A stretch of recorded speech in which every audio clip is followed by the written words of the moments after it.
UPSC എക്സാമിൽ ഉന്നത വിജയം കരസ്ഥമാക്കിയ വിദ്യാർത്ഥികളെ അനുമോദിച്ച് ഫോർച്യൂൺ IAS അക്കാദമി.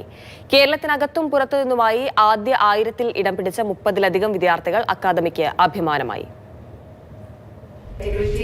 560-ലധികം വിജയഗാഥകൾ രചിച്ച കേരളത്തിലെ നമ്പർ 1 IAS അക്കാദമിയായ ഫോർച്യൂൺ IAS അക്കാദമി വീണ്ടും ചരിത്രം കുറിക്കുകയാണ്.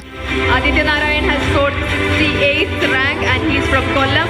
He has done his BTech in Mechanical Engineering. UPSC എക്സാമിൽ ഉന്നത വിജയം കരസ്ഥമാക്കിയവരെ അനുമോദിക്കുന്നതിനായി ഫോർച്യൂൺ IAS അക്കാദമി വിപുലമായ പരിപാടി സംഘടിപ്പിച്ചു.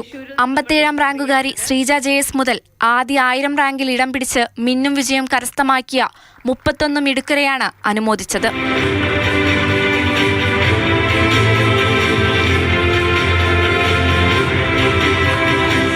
That is Nitin Pradeep.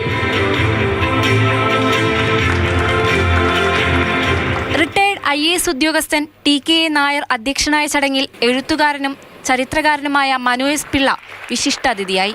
More than anything, what this country now needs is like energy, and I think if you're young and you go into it with a degree of energy, you guys will really be able to make a change of an order that perhaps we've not seen before, and we urgently need as a country.